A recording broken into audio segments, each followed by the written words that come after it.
Sammy, you tell me as and when we're live. Oh, we're live. Okay. Good afternoon, everybody, and welcome to Yorkshire. Here we are in the office. I'm on my own, bar a couple of people. We're ready to go live in the next 60 seconds or so. We're just waiting for one of our guests, Sharon Watson, to log in. If it's the first time that you've joined us on a Welcome to Yorkshire webinar, you are very welcome. And it's an interactive session for the next hour, maybe an hour and 5-10 minutes. You can join in with questions on the right-hand side. There is a live Q&A box. And on the panel there, you've got a little question and answer box with a question mark on there, so you can send any questions in for our guests. Equally, we're live on the internet, so do not swear, panelists. Well, you can swear, but don't say anything defamatory or derogatory, please. We also are live on Twitter and Facebook this afternoon, so my colleagues Emma, Chris and Pete in the background can pick up your questions, and Tom. So if you want to email us or tweet us, so Twitter is @WTY Industry and email is @info@yorkshire.com. So we're just waiting for Sharon to join, but we're going to kickstart with some waves first before I do introductions to everyone. So on the panel today, we've got Ruth Rowland, Simon Cotton, Paul Reeves, Tracey, Radcliffe and Sharon Watson. So a quick wave from everyone, and I'll introduce them and who they are. But if it doesn't take a genius to find out where Paul Reeves is from, he's there looking like Chris Wilder. He's got all his branding in the background, so well done. Looking after the sponsors, James. As you should. As you should. So yeah, welcome to the Welcome to Yorkshire webinar today. I suppose we're looking at the last 3 months. You know, how have you all coped with your respective businesses, predominantly in the hospitality trade, which of course reopens in earnest tomorrow. What are the challenges? What are the opportunities that lay ahead for all of you? And how can you impart some of your best practice with some of our members today? One of you might have your microphone live, so if you do, you might just want to pause it or put it on mute for now so there's no echo. But I suppose some of the questions that have come in already are, are you opening tomorrow? Are you going to have a phased approach? Are you going to self-police the 1 metre rule? Are you going to be asking people not to come in if they're in big groups? Possibly, of course, maybe. How have you adapted your business? Since lockdown, Welcome to Yorkshire's had to adapt every aspect of our business. As I mentioned, we've got a building here in the centre of Leeds, which normally has a number of people milling around and being, really active and busy. We're all working from home, delivering online webinars, delivering online products, business resources and competitions through all our channels, as well as trying to instigate our own recovery plan for the industry, which is reopen, recover and rebuild, a 3-phased approach to try and give confidence and trust into the industry that people are ready to take those first steps back in. We saw the retail industry open on the 15th of June, and of course tomorrow everyone is planning where they're going to be having their first drink or meal for the last few months. But it would be great to have any input from any of you or anyone listening this afternoon. Will they be doing that? Have they booked? Are they planning to just wing it tomorrow and turn up and hope it is like it used to be? What nervousness do they have? How are they approaching it? How will they get there? Because will it be public transport? Of course, we don't want people drinking and driving. Lots of press reports about the potential for that. So will people get on a bus? Will they get on a train like they would have done before? So we're going to go straight into this now. And we're going to introduce the panel because they're the ones that you want to hear from. So in order, Simon Cotton, the Managing Director of the HRH Group in Harrogate, of course, the Fat Badger and many other hostelries that Simon's in charge of. We've got Ruth Rowland, Manager at Wolds Edge Holiday Lodges. We've got Tracey, Ractliffe from Grantley Hall, the Director of Sales and Marketing. We've got Paul Reeves, who we mentioned, Head of Commercial at Sheffield United Football Club, and Sharon Watson, Chief Executive at the Northern School of Contemporary Dance. So that's the order, but I'm going to switch it up. Paul, tell us what it's been like to run a football club over the last 3 months, whereby you would like to think that 20 to 30,000 fans will come every second week to spend money, to buy beer, to buy shirts, to cheer the Blades on, and you've not been able to do any of that. So kick us off. What's it been like, and how have you overcome the challenges? Over to you, Paul.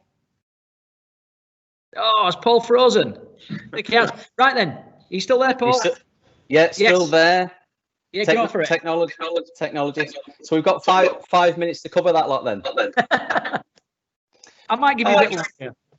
So yeah, I mean, I don't know how many of the people watching are Sheffield United supporters, but the season was going unbelievably well. I think we'd surpassed everybody's expectations, certainly on the pitch, and the bits that we look after off the pitch were going, just as well. So, as you said, the audience, which was usually about 20 to 25,000 in the Championship, we got full houses of 33, 34,000 every single fixture. And the bit that my department look after, which is hospitality, we'd sold every single seat between now and the end of the season. So, people said to me it couldn't have happened at a worse time, but I think it could have, because it could have been 12 months before and we were still in the Championship trying to get in the Premier League. So our side, I suppose we've got the added safety net of the Premier League television funds. I think if we were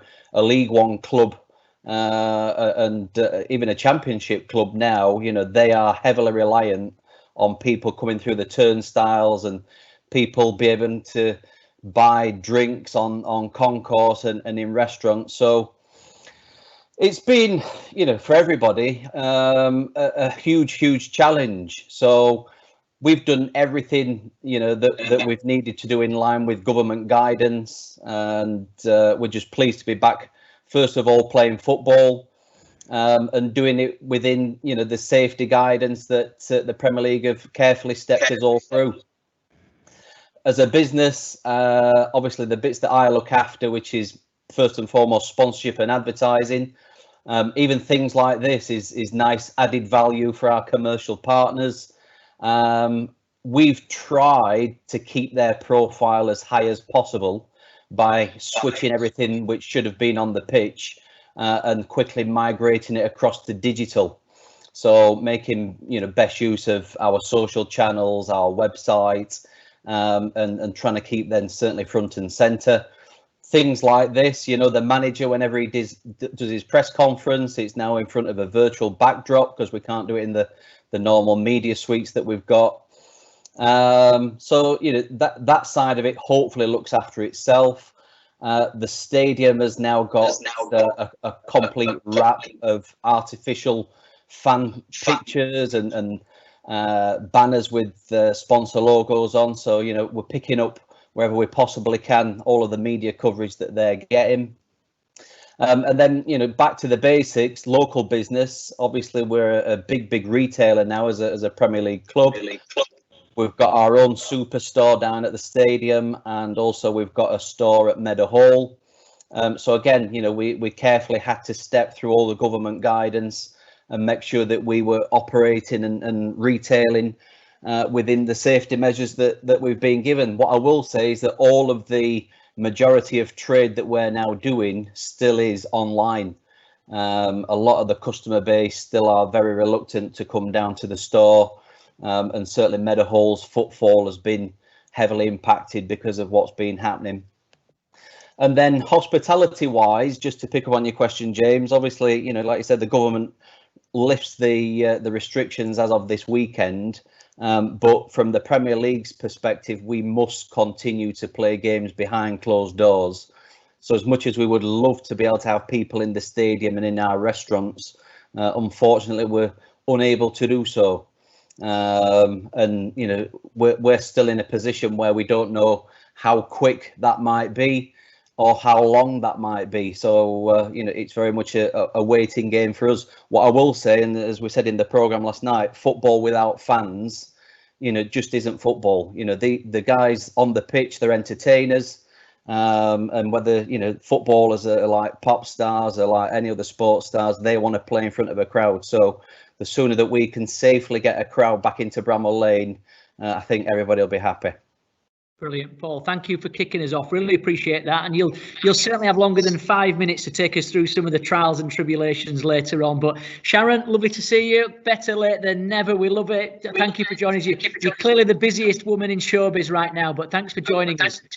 So moving swiftly on then, we'll introduce Ruth Rowland. So Ruth, explain how the last 3 months have been for you. You've got these beautiful holiday cottages up in North Yorkshire, and of course the sun's shining behind you there with the spiral staircase leading up to that lodge.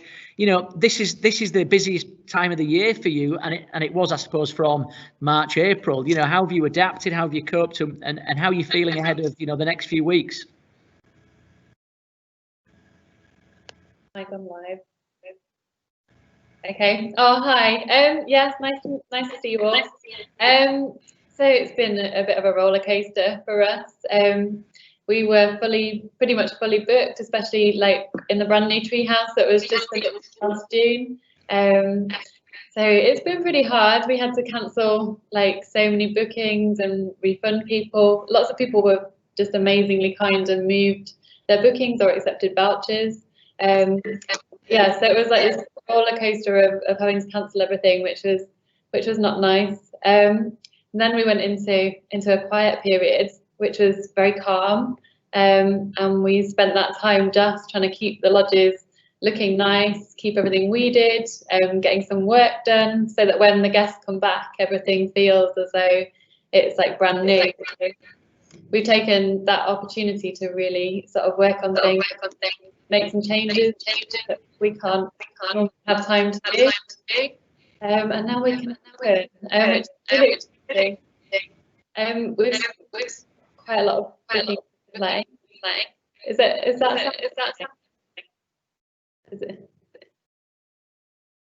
Oh, I can't hear you. Oh, I did the old muted thing. I thought I was going to try and get through an hour without being muted. Yeah, Ruth, just a little bit of interference. Carry on. If it cuts off again, I'll move to Simon or Sharon or Tracey. But at the moment, let's keep going. Okay.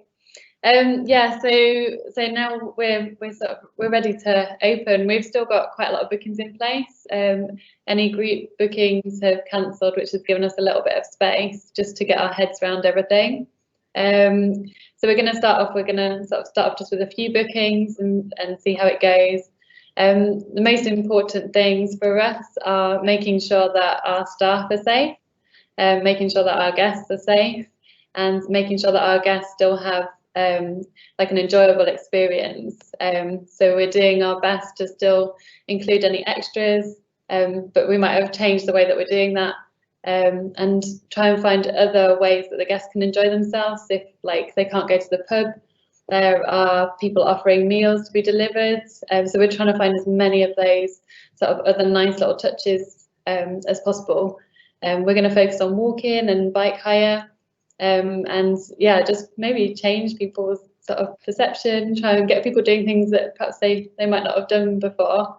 And then obviously some attractions are starting to open, so that's great. So we can point people in those directions as well.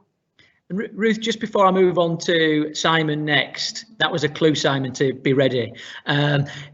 So welcome to Yorkshire. We've got an opportunity here to amplify messages and get the big messages out. So, for example, you know, do you want us to go big on marketing, or is this very much yes, we're open from, you know, tomorrow if it's a pub or a restaurant or a hotel, etc. But, you know, please be responsible. You know, we're not going to be at the same capacity we were a couple of weeks ago. Yeah. Okay. Fine. Simon, we're going to move on to you, Simon, if that's okay. Simon, so you've become very entrepreneurial over the last few weeks. You've gone from hotelier, restaurateur and bar manager and owner to chef, delivery driver, marketeer, you name it. You really have been, you know, you've grasped the nettle, haven't you? Oh, you're on mute, Simon. That's twice. Third time. There we go. Is that better? Yes, thank you. Fantastic. Yeah. What's the saying? Leading from the front. Don't do something you're not prepared. Don't not do something that you're not prepared to ask somebody else to do. Yeah, we've been doing. You know, at the beginning, we went into lockdown like everybody else. My philosophy, kind of the end of February, the beginning of March, was very much if we have to shut, you know, if we're forced to by the government, we could see it coming, what was happening across, you know, the world, and it was creeping towards the UK. I said to Phil, who owns the business, I said, look, just please let me be the last man standing. If everybody has to lock their doors, let's just be the last one, please. So he said, yeah, go for it, do what you need to do. So we kept the White Hart open and the Fat Badger here at Harrogate. We shut our other 5 sites. And then we found out really quickly that the Nightingale so we didn't know the Nightingale was going to be built in Harrogate. So by staying open, that allowed it, that gave us an opening straight away, because they needed to put nurses up and the people building it, the army, other key workers. So we became, we sort of went from really busy in February, we had a pretty good February, into March, all the bookings dropping off, dropping off the scale like happened to everybody. Just suddenly kind of, by the 1st of April, being quite busy again. We got up to about 78% occupancy on some nights. The toughest thing for us was we didn't know, literally, never mind one day to the next, it was 1 hour to the next. The Nightingale came to us some days at 3 o'clock in the afternoon and said, right, we've sent an email to 200 people and they're allowed to stay if they come tonight, but they're not going to book. If they turn up and they're on the list, you can give them a room, and if they you don't charge us. So some nights we had no idea until somebody walked in the door and said, my name's Bob and I'm from X hospital. Have you got a room for me? And it was, yeah, you're on the list and welcome and come on in. So it was quite tough. We were doing it skeleton staff. We literally had 8 or 9 people, 8 or 9 of us operating the whole business 24 hours a day, 7 days a week. So sort of, from cleaning rooms to serving breakfast, etc. We had to do everything socially distanced. So obviously the restaurant and bar was shut. We had to do everything room service. So that's quite tough in terms of manual labour in itself. And yeah, I got in the kitchen, and my cooking skills aren't something to be talked about, but I was making pizzas one of the early weekends for the Nightingale Hospital, but we were all hands to the pump. Because we had the kitchen open, because we were feeding our residents, feeding those key workers, we decided we'd test the market with takeaways and see whether our followers, our clientele that were missing us, wanted that, because the chefs were in the kitchen anyway. And the response was phenomenal, really, and we had to adapt, develop, and like anything through this crisis, you do something one day, the next day you've changed it. By the end of the next week, you're on version 15, and run it. And launching the takeaway was very much like that. I think we did something like 17 different menus before we actually decided on the one that worked in terms of packaging, in terms of product, in terms of the quality of the product, what was it like when it arrived at the destination it was going to, the travel time, etc. So we really had to adapt to be open and flexible. But I guess in hospitality, we're about that. I often say we don't make products, we don't have a factory where everything's checked before it's shipped out the door. We're live 24 hours a day, 365 days a year. So that's one thing we're good at, is adapting and doing it live and there, and changing and making decisions on the hoof, type of thing. So I think that skill came into play big time in April for sure. The takeaway we out of nowhere, we created what has ultimately turned into a £500,000 plus business in its own right. And we did everything from signing up to Deliveroo, Just Eat, to creating our own direct website, taking bookings ourselves. We printed menus. One of the interesting things was connecting with the public. I put out on Twitter, some people accused me of being a bit cheeky, but most people took it as entrepreneurial, that I said, would anybody like to, and this was obviously in the depths of lockdown, I said, would anybody like to combine their daily exercise and volunteering with helping out a local business? And about 20 people stepped forward, who total strangers, and connected with me on Twitter and said, yeah, what do you want doing? And I said, well, I've printed 10,000 menus, would you mind delivering them where you live? So, and I dropped them at people's doors, and an army of people went out and delivered thousands and thousands of menus for us, which meant that our bookings then became direct. And of course, all of us in hospitality love direct bookings, i.e. commission free. So that was a game changer to A, the volume of business we were doing, but B, the profitability element, because doing it with high commissions was really, really tough. And yeah, and we had a lot of fun along the way, and we found that more and more people were following us, connecting with us through social media, and they want, you know, people have used social media like never before, because of course they've all been sat in their homes, and the only way to connect with people was through social media, really.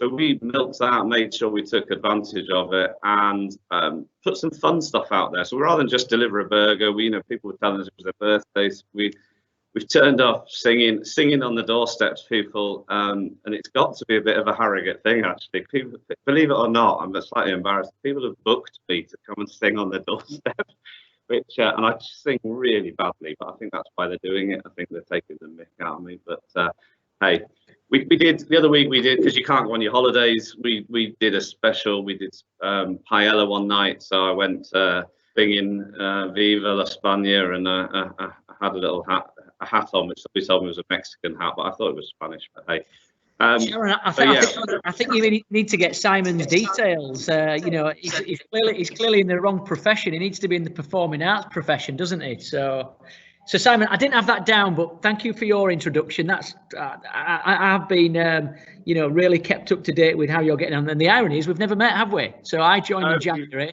The plan was to meet. We've not met. Same with Sharon and Paul. We've met, but certainly we've all got these new relationships. Absolutely, yeah, 100%, James. I do feel like we know each other. We spend a lot of time talking on the phone and Zoom calls with different people, haven't we? And yeah, actually never met in person. Exactly. Well, thanks for your opening comments as well. So moving swiftly on to north of the county, well, a bit further up north than you. So Tracey, Grantley Hall, I was honoured to be a guest, I think back in January or February. Beautifully restored building, ready for a big summer of weddings, I'm sure, and breaking all records with visitors. I know it must have been particularly hard, but when we spoke a couple of weeks ago, you've managed to keep the kettle boiling, and keeping staff involved must have been a challenge for you as well as a hotel. Yes. So, well, firstly, hello everyone. Hopefully, I'm not muted, and you can all hear me. Good. So, well, I think firstly, obviously, we're a very new business. In fact, we are celebrating our first birthday on Monday, Monday the 6th of July. So obviously we opened our doors, just less than a year ago, and who would have thought we would have been closing them again, literally within 9 months of having opened them. So, and as a new business, we're on a real journey, and that momentum was growing every month. A bit like Simon mentioned, we'd had an amazing February that broke all our targets. We'd started our international sales and marketing activity, because we really do want to put Grantley Hall and North Yorkshire on the map as an international destination. So clearly all of that came to a very quick end, and again, as some of my colleagues have said, you could throughout March, as the virus was spreading and the pandemic was growing, we all knew, we could see that we were going to have to close. So we had several weeks of planning, and just trying to understand that, very quickly evolving situation, and then interpreting the situation and making plans as to how best that would affect our business and how we were going to, implement a closure.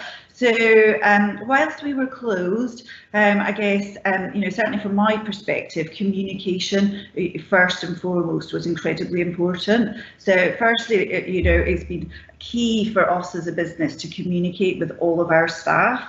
So we have over 300 employees, and by far the majority was furloughed. Clearly we had to keep a team on site for the security of the building, the maintenance team, the gardens with 38 acres of gardens. It's been a fantastic opportunity for the gardeners to make them look even more amazing than they were. But we really wanted to ensure strong communication with our teams, because for those of us who were still working, we knew what was happening. We were involved in the decision making and the planning, albeit again, a bit like Simon said, we've had about 50 different iterations of what the opening plan was going to look like, because of the constantly changing situation. but you know, we had weekly newsletter that we sent out to all staff. As managers, it was our responsibility. I had a weekly team meeting, you know, be it one week it might be a quiz, another week you know, so we really tried to make it fun and keep people involved, and for people not to feel isolated, you know, when they were furloughed at home. Communication with our clients is critical.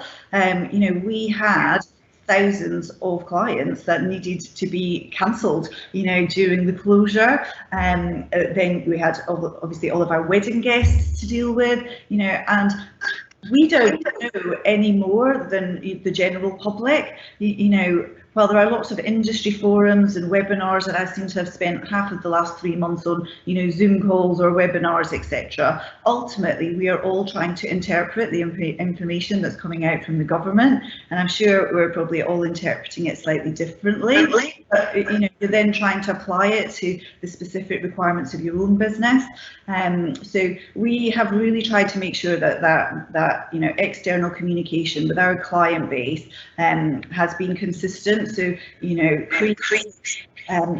creating ideas and desires for the future, and certainly when we talk about opportunities later, hopefully I believe there will be an opportunity, you know, certainly for staycations. The luxury market, I believe, you know, will also, it could potentially benefit going forward. So it is just trying to interpret where the opportunity is going to be, you know, what is not going to be an opportunity as well, and where are we going to focus those efforts. And then obviously behind that, there's then, you know, all the operational elements, the HR elements, the financial elements, you know, re-budgeting, looking at your cash, because this means, you know, and writing our protocol. Is that me that is here a bit? Yeah, just a little bit. So carry on. It might just be a little gremlin, but carry on for now, Tracey. It's changed at my end, but you know, writing all of those operational protocols and then putting those into documents that not only that we can share with our clients so that they are comfortable with what we're doing and feel comfortable, you know, coming back to the hotel when the time is right, but how we interpret that, you know, operationally, how we're going to train that into our teams, and making sure those work. So, you know, we've just started bringing people back from furlough now, managers first. We're doing a bit of a phased opening, so the hotel is opening in full on the 1st of August. But it's tomorrow now, isn't it? Tomorrow we are opening the Norton Courtyard for what will hopefully be very warm and sunny alfresco dining. We do have a plan B in case it rains, but you know, we wanted to do a limited offering throughout July. You know, it gives our team an opportunity to work within the new framework. Hopefully it starts, you know, we wanted to benefit from guests wanting to, you know, get out after being at home for several months. But yeah, the hotel will be opening in full at the beginning of August. We felt that was an appropriate time for Grantley Hall. And Sharon, when you say opening in full, so you've got some wonderful spa facilities there, and people can come for a weekend if they want to just chill out by the pool, internally and externally, and of course the potential treatments, whether that's a manicure, a massage. Will they be open as well then? You know, so people can have the full experience of a weekend away. We very much hope so, but clearly we're still waiting for an update from the government on you know, what's allowed to happen. At the moment, there is no guidance or indication of when spas, indoor pools, gyms are going to be allowed to open. Clearly, we've been working with, you know, other spa hotels, you know, industry experts on preparing a plan. You know, we are ready to go from the 1st of August, obviously with revised operating procedures, a significantly reduced spa treatment list that we believe we can deliver in a COVID safe environment, and we are actively taking bookings from the 1st of August, but everything is subject to government guidance, and if we are not allowed to open on the 1st of August, you know, we will then obviously follow those instructions and revise bookings accordingly. But we have everything crossed at the moment, but I think we all know that, you know, the situation is changing quite rapidly. You know, there are updates every week, it feels like, and we have to respond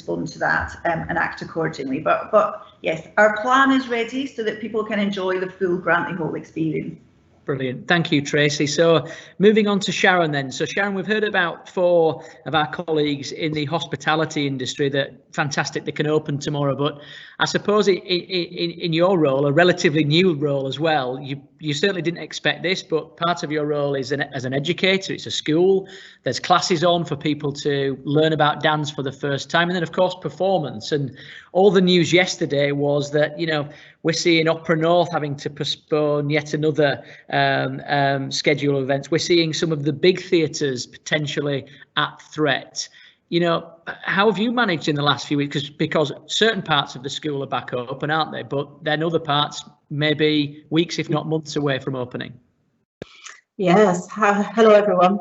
A relatively new post that I'm sat in, trying to figure out how we stay relevant and stay alive under COVID. But it's there's some interesting dilemmas that we are managing to deal with. You absolutely pointed out that the theatres are closing. Redundancies are being made. Artists are not necessarily in the studio making work that we need to be out selling to the theatres and venues. I think one of the really challenging things is to hear that other areas of the sectors are beginning to open and not quite understanding how it is that we are still left in the dark with a 5-planned approach that actually really doesn't help us to take a step forward with any great sincerity and any great honesty. You know, the football world is really, we're looking at that with contact sports and how, you know, within our theatres and within our dance studios, how do we get contact? Because it's one of the things that ultimately we need to have happen within our industry. So it's a massive challenge. Although I will say here at the Northern School in Leeds, you know, we have managed to keep the school open, even though we haven't got students in the space. We've got an amazing leadership team who have looked after the staff and managed to get scenario 1, scenario 2, 3, 4, 5, 5A, 5B continuing in terms of being able to actually keep the activities and the communication, the staff morale open, because we have over 250 students that we need to look after that we're going to be sending out into the industry at some point. And for them, they can't necessarily see a future that looks anything like it was literally 3 months ago. So how do we manage to maintain and keep their morale and their confidence? But there's a 2-pronged approach to this, in the sense that as well as the industry not being able to produce from the inside, we also have the audience who are spectators, who are people that engage within the arts. How do we get them back through the doors confidently? And we're not getting additional funds for this. I think this is really a challenge because, dare I say, we are relatively small by comparison. You highlighted Opera North in terms of them being able to, yes, they've cancelled, but they're an organisation that actually is trying to manoeuvre in a different way. We are quite fleet of foot, and although we are, by comparison, as I say, relatively small, there are things that we can test, and we can actually be the experiments that could allow others to take an example of how we operate within the space. So we have some challenges because, you know, it's easy for us to disappear, but yet we are really keen, and we sit right in the heart of a community, and the community itself are the people that actually, at the end of the day, you know, we want to be able to make sure that, as well as bring them into the space to be supported in terms of the culture that we want to share. It's a bigger job. There's a bigger job in maintaining the confidence around our locality. That locality steps into the city centre. That city centre then reaches out. So there's a real sense that we could start with a micro approach to looking at change and how we're making that happen. Collectively, there is a real, you know, across the theatre world, regionally, nationally, and dare I say internationally, it's great that we have digital, but it's not the answer for us right now. It's not the answer for us to be able to get our industry moving again, to get the sector alive. And it's a shame. I mean, it's already been mentioned several times around the kind of support that isn't coming from government, that isn't giving us clear guidelines, and it certainly isn't giving us any kind of financial support to be able to do the testing. I envy the football world having been given the 4 million to kind of help them through the doors in the first instance, but we are just not in that. We're not a priority as such, but yet this lockdown has really identified that the one thing that I think has kept people engaged with each other and has helped with mental and physical agility are the tools that we have as artists. You know, we sing, we exercise, we have all of the things that I would imagine most of the country, if not all of us, have actually over these last 3 months have engaged in. and yet it's the very core that's going to be pulled away, and it's going to be the last thing that actually comes to any kind of fruition in terms of business acumen and agility to be able to get back to work. So it's disappointing, it's heartbreaking when I look at the sector, and what's going to happen tomorrow could well impact yet again on the creative industries. That kind of top tier down is really having an impact on us here to be able to do that. But we remain optimistic. I mean, the things, I had a graduation on Zoom yesterday with 55 of our HE students who were absolutely phenomenal, moving forward into the next phase of their career development, and telling them to stay confident that the sector will remember who they are and the job that they have actually got to do in terms of the responsibility within their art to be a citizen that understands the bigger picture, that understands society's needs, and understands that their art is actually more than just a theatre experience. It has a real responsibility. So the conversations for a 16, 17-year-old right now is really quite challenging. And how much of that do they really understand and hear in order to make these calculated decisions that will inform the rest of their lives? And Sharon, if we can keep you there just for a moment longer and bring Paul back in. So of all the panelists today, you all require people for your businesses to trade with. Some can be done online, some can be delivered in Simon's point, but I suppose in terms of hospitality and hotels and accommodation, nope, you can't deliver that. People need to be there. But Paul, Sharon, you require an audience, Paul. So have you got any inclination from the Premier League as to when fans can come back? So as Sharon said, digital is a sanitisation of a product, and it's okay. We all watched Glastonbury last Sunday from the armchairs of our homes, but you want to be there. So Paul, Blades fans want to be there, back in, cheering on the team. And Sharon, same question to you, but we'll start with Paul. Any inclination as to when fans can come back in, but also how can you sanitise your business to make sure it's safe, but not sanitise the offer? Sorry, Paul, you're on. You've fallen for it. You're on mute. Still on mute, Paul. Sorry, mate. So it's the little microphone button. If you just click that. Is that live? You're live. You must have done that, James. I've not done that. I did. So yeah, I mean, first of all, on behalf of the club, I think what we'd like to do is extend our thanks to the fans that have listened to and adhered to our request not to attend the stadium, because the hardest thing for any Blades fan is to not be able to watch the games at their beloved Bramall Lane. But as we say, football is all about the bigger community. And we've got a fan base that have gone through all the tough times, and for them to now have to stay away at a point where we currently sit 7th in the Premier League, and we were in a FA Cup quarter final. We've got Europe on the horizon. For them to not be able to see it in the flesh, obviously, all they've got is the option to now watch it on television, which, anybody that's done that and watched that, it's just not the same. So, the Premier League have been very, let's say, creative in creating opportunities for fan noise to be piped in. But again, it's just not the same without a crowd. So the club and I think the whole of the Premier League, as soon as we can get fans back through the door safely, we'll do everything that we can to make that happen. But as one of the questions around social distancing, how on earth can you social distance a crowd? Everything from entering the stadium, everything to queuing up for a pint at half time. All of that is all very much about people being up close and personal to each other. So, I think the other thing that I'll finish on, James, is I think the UK's benefit is that we are following other countries. So obviously the Bundesliga went first, and then the French league went second. So we're looking at how they are trickling in fans as a bit of a case study to follow. But I wouldn't want the club to have to be in a position where they select a minimum number of kind of supporters.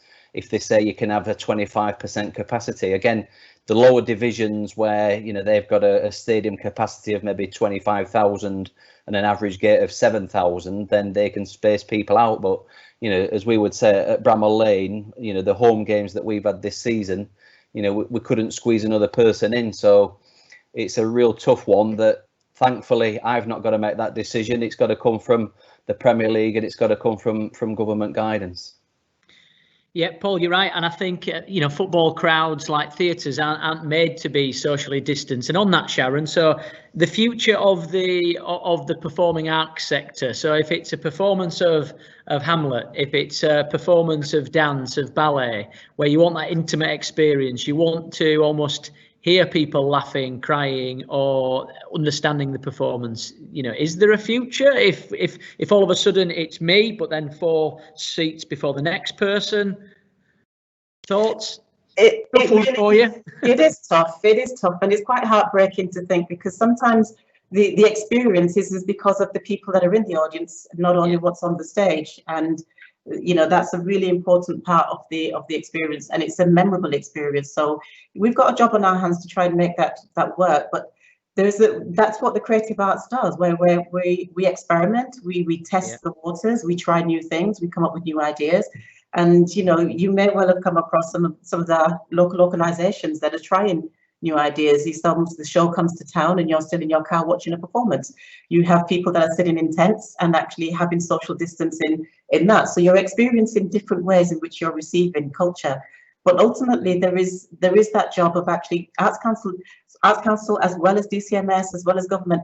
They need to move much quicker, because they're going to lose a lot of people and a lot of the industry if indeed they don't understand what the value of what we do and how we do it actually adds to more than just the economy, but to people's well-being. It's a real big part of who we are as humans. And you know, I think there's a sense that there isn't a real purpose for us to be able to understand that actually it's not a financial challenge that we have right now, because some of those big venues are not going to make money by opening their theatres because there won't be enough people in them. So how do they mitigate against that risk? And for us, I mean, we're very small and we could have an audience in, but we don't have the health and safety measures to be able to make sure that the audience are comfortable, confident that they can sit in a space and not have this as an impactful kind of partner that's sitting there watching the show with them. So we do have these challenges, and I guess in a way we can't move any quicker than what the science or what the government is saying, but we can't lose the industry, because I think we lose an identity that is it's critical to who we are as people, to who we are as a locality, let alone a region. There's so much more to it than just saying, let's get people into the theatres and the financial impact of all of this. Yeah, and I suppose Paul's point about a football club being part of the community, if we can attract people from London to Sheffield to watch a football match, they can go to the Crucible on a Friday night. They can go to Yorkshire Wildlife Park on the Sunday with the kids. They can stay in a hotel, a restaurant, etc. So, you know, it's all inextricably linked. So, OK, for the hoteliers and the hospitality trade, question from the audience would be, how are you, and I think some of you answered it, how are you going to deal with capacity? So I'll come to Ruth first and then to Simon and Tracey. You know, Ruth, have you had to restrict capacity in terms of how many people can stay in your lodges at any one time? I suppose a little bit different to a pub, whereby they can, I suppose, look after their own affairs. But in communal areas, how are you approaching that? Yeah, we can hear you. Oh no, we can't. You're on mute. That might be at our end. 1 second. And Okay. There you go. So our largest lodge sleeps 5. So from a capacity point of view in the lodges, it's not really a problem for us. From a point of view of the snug huts, where we do have a communal area, to begin with, we've just got a few bookings coming in, and most of them are okay. So that's given us a few weeks in which we are planning we're going to build some new structures for some outside washing areas, and we're going to take some areas back for ourselves that we can use as laundry. But we haven't had time to get everything sorted just yet. So we're okay at the moment with bookings. We can work with what we've got, and then moving forward, sort of within 2 weeks, we'll need to have some new outdoor washing areas set up. They'll just be temporary, and once this is all finished, that'll all come down and we'll go back to how we were before. But capacity-wise, just for the next 2 weeks, we're keeping our bookings low, just kind of getting everyone back into the routine, seeing how it all works, and then come the end of July, August, we start to get sort of a bit busier, so it'll all be fine and yeah, ready to go and running well by then. It's great to see the excitement and enthusiasm, and let's hope it does go well. Yeah. Simon, tell us about this yellow card system that you've just put on the chat box there. Am I going to get a red card if I come to 3 pints at the Fat Badger tomorrow? Only if you don't obey the rules, James. But yeah, we'll try not to give you a warning. Yeah, it's just something I've done with the staff. They sort of wanted guidance. You know, what if somebody is doing it? Because you know, one of the things I've picked up and I've trained all the team is.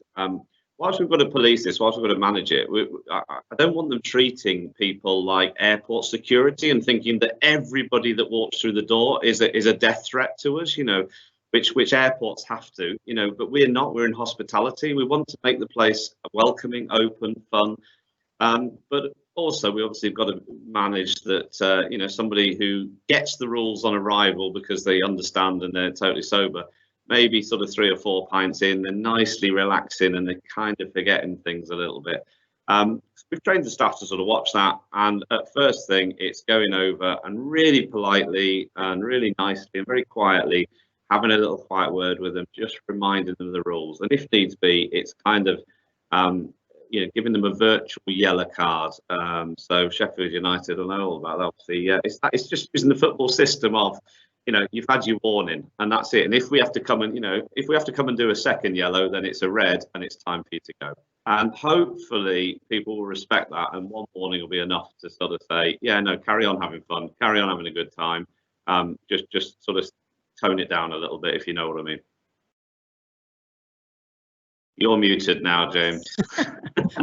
I suppose the proof's in the pudding, Simon, isn't it? Because as you mentioned, a yellow card after you've had a drink is understandable. If people are on the birthday night out and they've had 3 or 4 or 5 and they're hugging everyone, how are you happy that the relaxations have been on a Saturday? Would Monday not have been better, or a Tuesday? Yeah, I mean, I was the one that was really sort of campaigning a few weeks back to try and get the beer gardens open on the 22nd of June. And I think that would have been the most sensible thing to do, because A, it was a Monday, and B, it would have given us a chance to test welcoming people back, but outside only, using the outside areas. It would have given the staff a sort of a drip feed into how it would have worked, how it's operated. So yeah, not ideal. You know, I wouldn't have chosen Saturday the 4th of July, but it's... Oops, Simon's frozen, which is very rare, so we might have to throw to you, Tracey, if that's okay. Tracey, I suppose similar question to a same point. You know, you've got some lovely restaurants and communal bars at Grantley Hall. How are you going to approach that on a Saturday evening when it's a buzzing? Oh, sorry, Simon, I've passed to Tracey for now. We'll pass the ball back to you in a minute. So, Tracey, same question. You've got a busy restaurant. People want to go for a nightcap in the bar, and you've then got to enforce certain rules, as it were. Well, I think, you know, hopefully all of our customers are great and they understand, you know, the reasons that certain rules and regulations are in place. They're the safety and well-being of all of our guests and our staff, and we want everyone to feel comfortable and secure, you know, in whatever environment they are.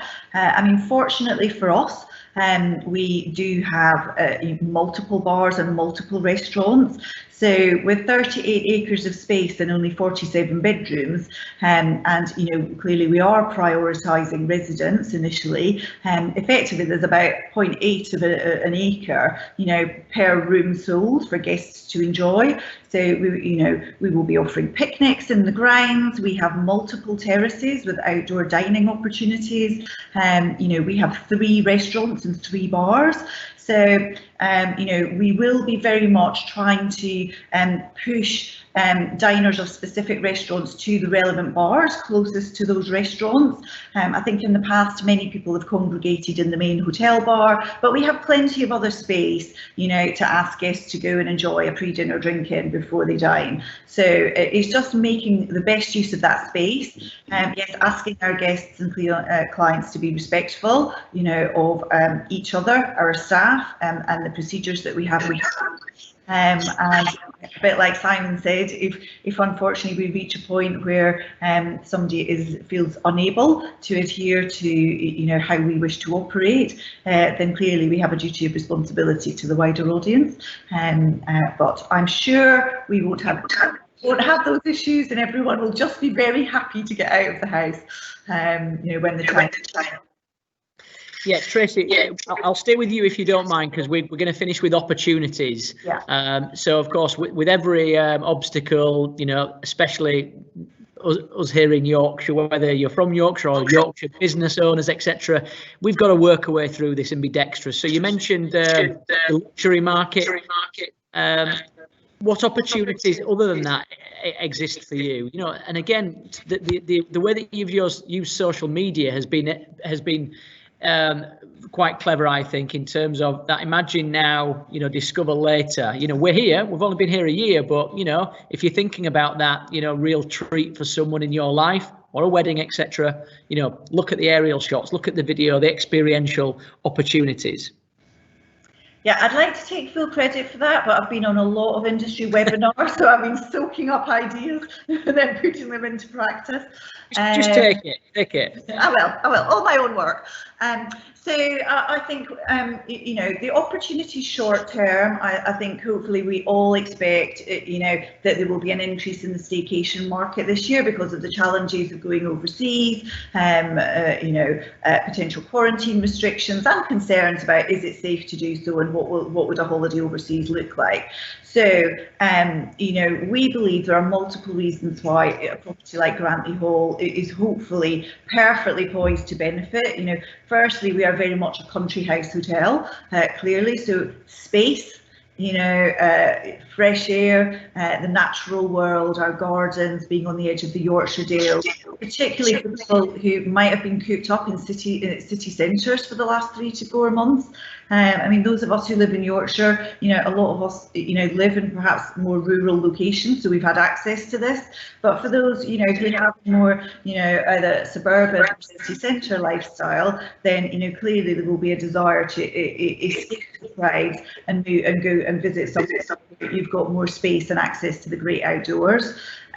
We have created, you know, a variety of new staycation packages. We have a week-long holiday in the Dales, a 7-night package, you know, and then we've created other multiple, you know, 2-3 night packages to entice people to stay at Grantley Hall. And I have to say they are selling exceptionally well. Since we announced our opening date just over 4 weeks ago, effectively we've been inundated, and although I'd brought people back from furlough to handle inquiries, I actually had to bring everybody back within 48 hours because the inbox was exploding, which is fantastic to see. But clearly all bookings are taking a bit longer to process, so we can answer people's questions, reassure them, explain how things will work, you know, and you know, the expectations on guests when they arrive. So I think that staycation market over the next few months is an opportunity. We also potentially see, but it is based on you know, some future changes in government guidelines,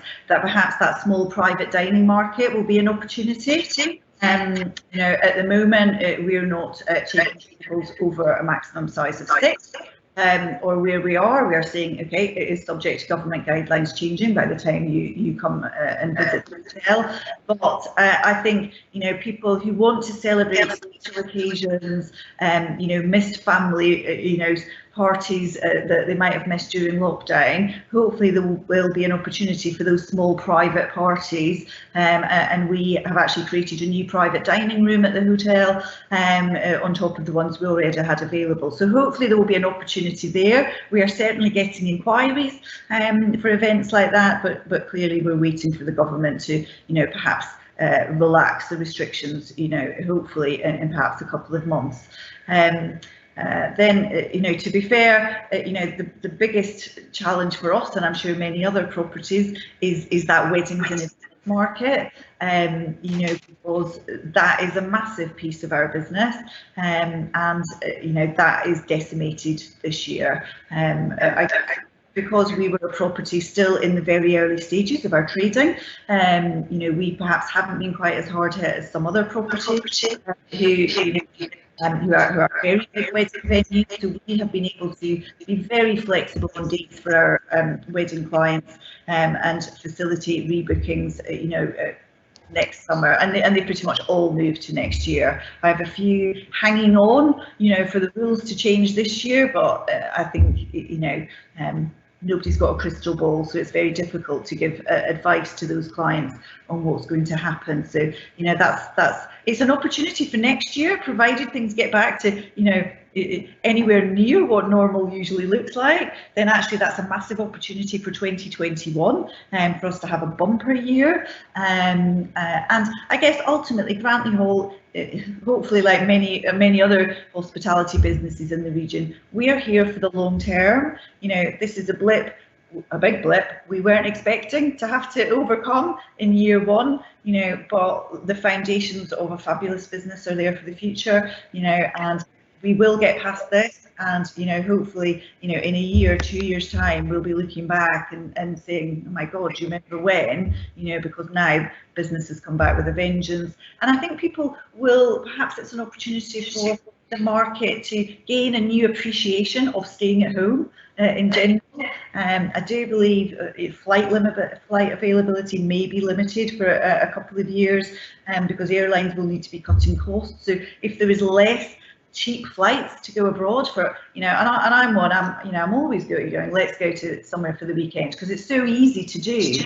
But with less availability, hopefully there's an opportunity for British businesses, and there will be more, let's go somewhere in the UK for the weekend, and that's something we can all benefit from.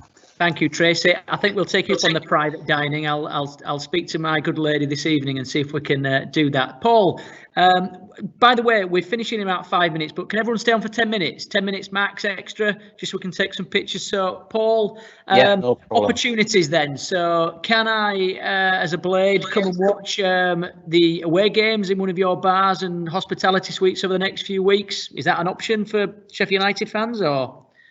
I think the key thing for us this season, James, being brutally honest, is we've got to finish this season. Okay. So there are a lot of factors to make sure that this season is completed successfully and safely. So my initial reaction would be, I don't think so, if I'm being brutally honest. All of the new regulations that certainly the rest of the guys on this call will be familiar with, is that in bars and restaurants, you are only allowed to play any sound to a certain decibel to avoid any spreading of germs or people talking and shouting loudly. So I think, if we were to encourage fans into bars and get involved in the excitement of football, we wouldn't be doing the right thing. So as much as I'd love to say yes, the business head says unfortunately not. They've got to watch it from the safety of their own homes. And at that point, we then end the season successfully. We then, reassess everything with the Premier League and the government. And back to, the original point, as soon as it's safe to get people not only in the stadium to watch games, but back into the stadium. Because, the key element of why we've been involved with Welcome to Yorkshire is that Bramall Lane, the world's oldest professional sporting stadium, was also this time last year a concert venue. We hosted Rod Stewart. Before that, we've worked with Matchroom Boxing and done big fights at Bramall Lane. So we want to be a huge sporting venue, and an entertainment venue. And even, small things like conferencing and weddings, everything that we did before, at the minute, it is a closed stadium. And that is heartbreaking as a business. We had a bolt-on hotel you'll have seen in the press recently that obviously there's an ownership change, but they've taken a kind of intermediate decision to even close the hotel based on the trading restrictions that everybody's got. So it's a very, very tough industry, is the hospitality and tourism, and our catering partners, which is Levy Restaurants and part of the Compass Group. All of their staff have actually been working down at Meadow Hall, helping with the COVID testing stations, and looking at doing anything that they can to make sure that people have still got a livelihood. So, I've got commiserations with everybody else in the tourism industry. And as colleagues said at the start, we are in a privileged position within the Premier League.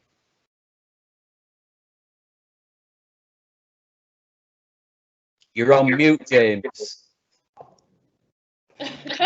We've got him back. Is that 3-1? Is that 3-1? Same as our result last night. 3-1 to the Blades. Sharon, this is a question for you to think about while I go to Simon and Ruth. And it's, what have you learned? So it's been hard, hasn't it? But what have you learned as a business leader that you could probably pass on to the people that are watching and listening now? Then, but Simon and Ruth. But Simon, to you first. Question that's just come in. So we understand how you're going to use the yellow card system and the red card system if needs be, but serving food at tables, you've got to get within inches of people to do that, haven't you? You have, but I think this is where people sort of take the guidance and take it to an extreme. The 1 metre, the 2 metre rule, or the 1 metre plus, is talking about, like this, we're having a conversation, you're spending an element of time with people. Being next to somebody for a split second, which it'll take to put a plate on a table or put a glass down, isn't really going to, reading all the scientific advice, you're not going to catch. And of course, if somebody coughs in your face right at that very second, yeah, that'll be pretty unfortunate. But assuming people don't, you're not going to catch a virus from being in a vicinity for less than a metre for all of a split second or so. It's so. If you read all the guidelines, the 1 metre, 2 metre rules, etc., is about when you meet up with people, have a conversation with people, spend any kind of time, i.e. minutes or hours, of course, not split seconds. And Simon and Tracey, Ruth, and Tracey, I suppose you can answer this, but Ruth, will come to you. There's a question that's come in. I'm going to try and find it, but it was about marketing on a very limited budget. So this is you going back to being a startup business. I can't see who's put it. So you've no budget now. Ruth, you're a small enterprise. Most of your staff are volunteers, and you're going to be in this busy marketplace. How do you get people to find you in a crowded marketplace now, both online, offline? How do you make yourself stand out from the crowd? Hi. So I think you just have to use anything that is available to you and is free. So things like any sort of social media, Facebook, Instagram, Twitter. Just get yourself out there on anything you can find.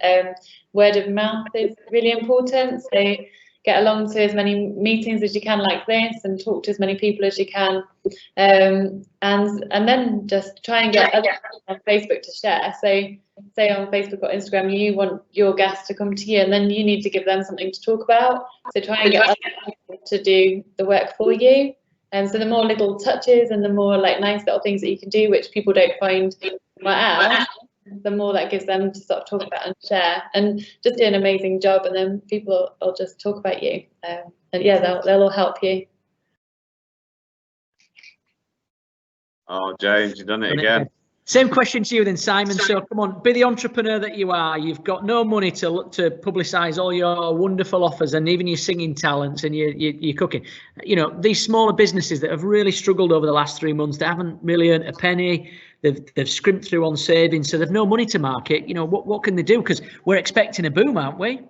We are. Well, I'm a bit of a tight person, so I don't spend too much on marketing, but social media works amazingly well. Really use it. I wasn't a fan of it a few years ago. I've really learned how to max it out, and it's really worked for us during lockdown. There's no question with the takeaway, etc. I'm building for the reopening tomorrow.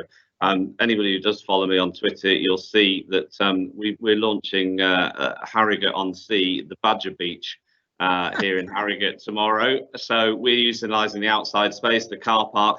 It's cost us next to nothing because we've reached out to friends, contacts. So where we would have probably thrown thousands of pounds at it, you know, we've gone to people like you, exactly, James, who've been brilliant. So welcome to Yorkshire. And I said, you know, I phoned you, were the first phone call. I said, you know, normally this time of year, next week, you'd be at the Great Yorkshire Show, you'd have your stand, you have your backdrop, you put a beach there. And I thought, well, you're not there, so what are you doing with your kit? And kindly, your guys said, well, it's all in the lockup. So I said, great, can I borrow it? And we, you know, look online, and if you don't look online, watch the news tonight, because we're on national TV again at 6 o'clock BBC tonight.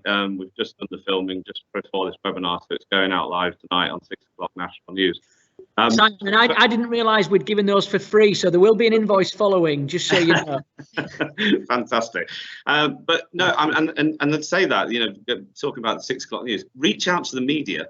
The media are desperate to talk about, you know, to tell stories, and that's free advertising. So, you know, you have to do a lot of the work. People don't realise, you know, we get a good share of media coverage, and people say, how you know, you're always in the news, you're always in the paper, you're always on the radio.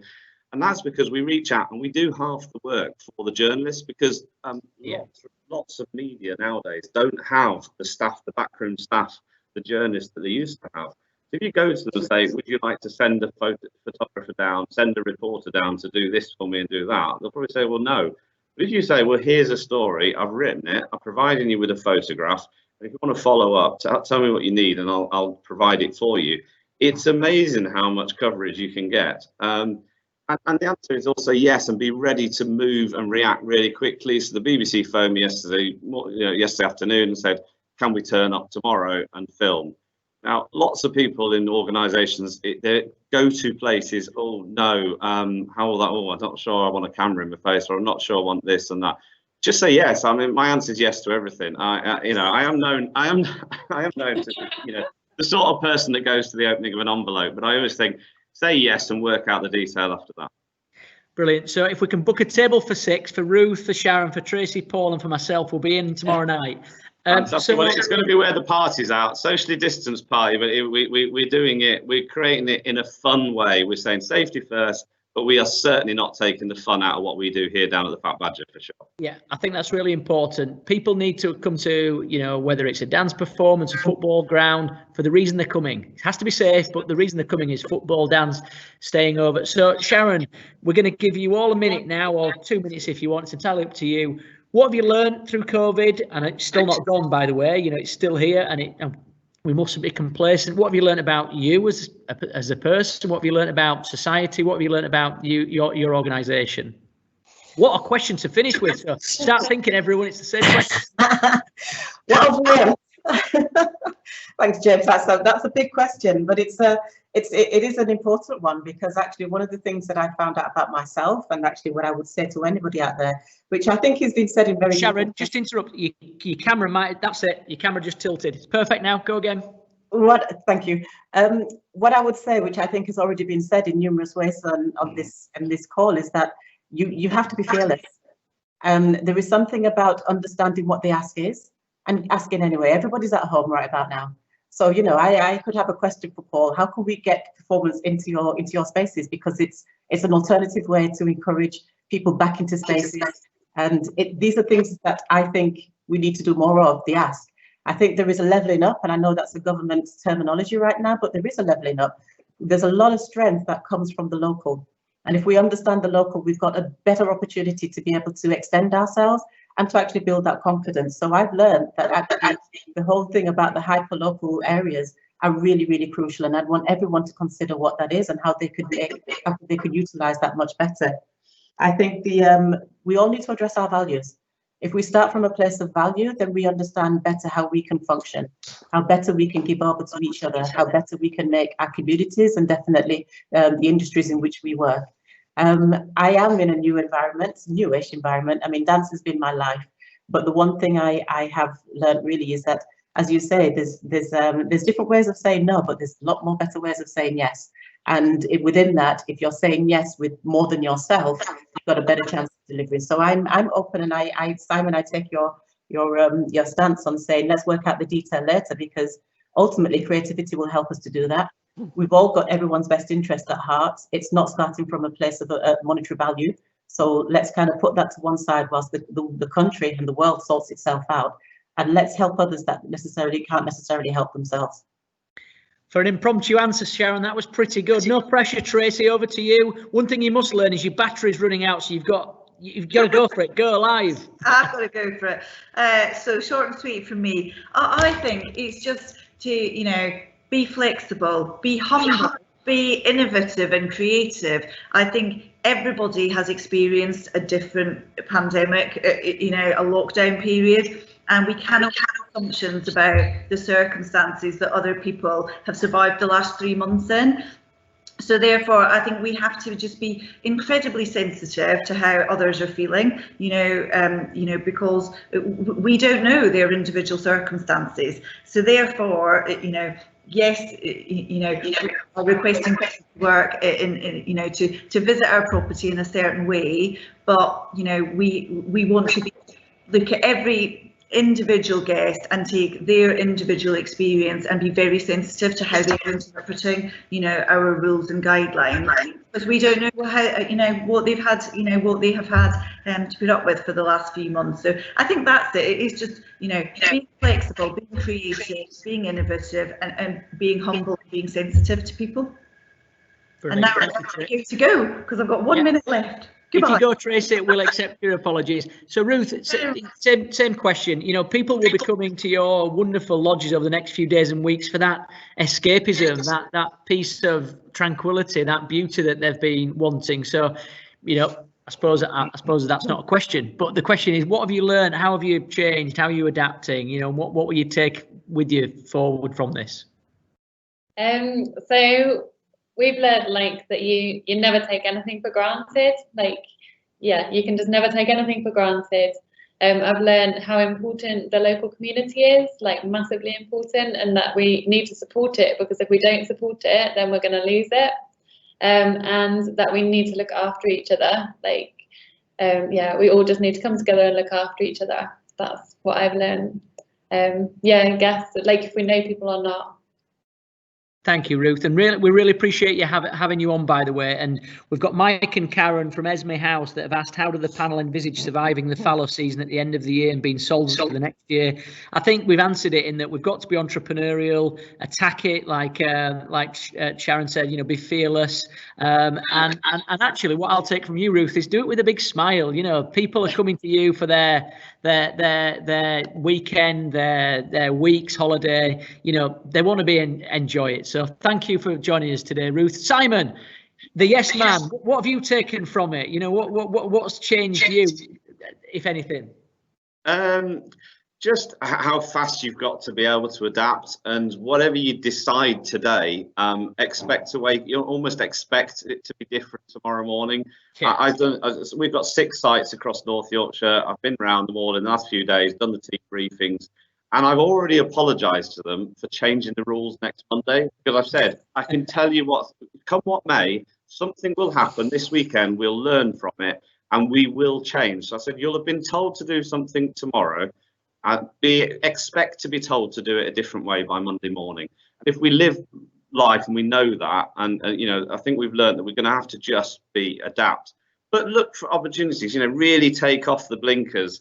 Don't look at a building and think it's, you know, the 4 walls kind of thing. Think outside the box, think out of the space.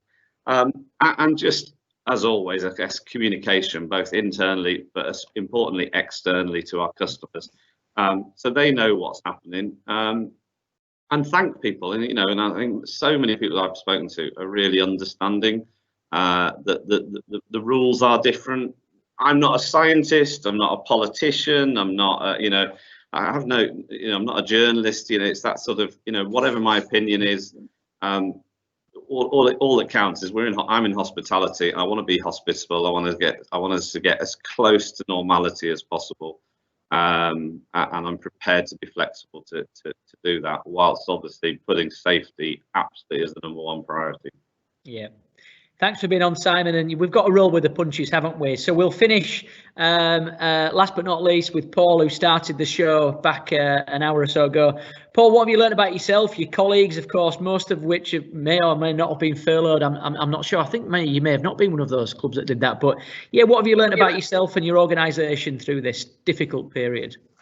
Yeah, I mean, if we cast our mind back to March and the roller coaster that we've all been through, you know, it kind of the initial emotion was disbelief and what on earth was happening. And then, you know, we've got a really kind of young, creative and supportive chief exec, and you know, he reassured us with, you know, a really kind of valuable saying of, you know, only worry about the things that you can control.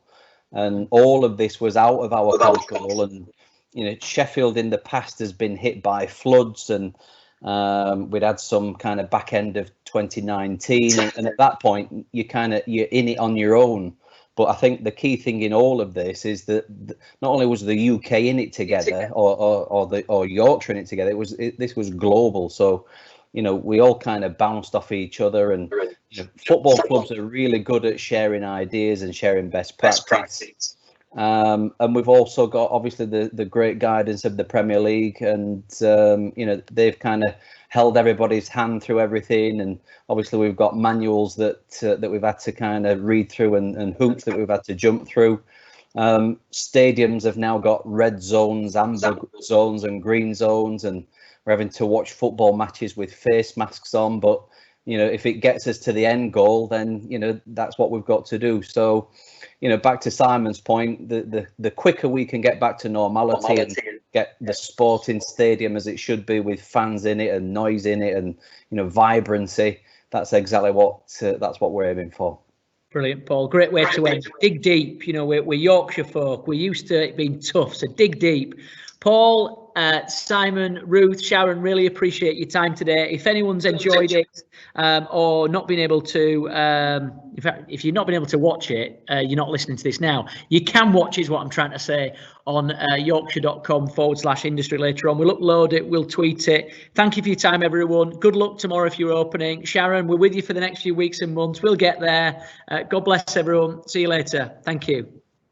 Cheers, James. Bye.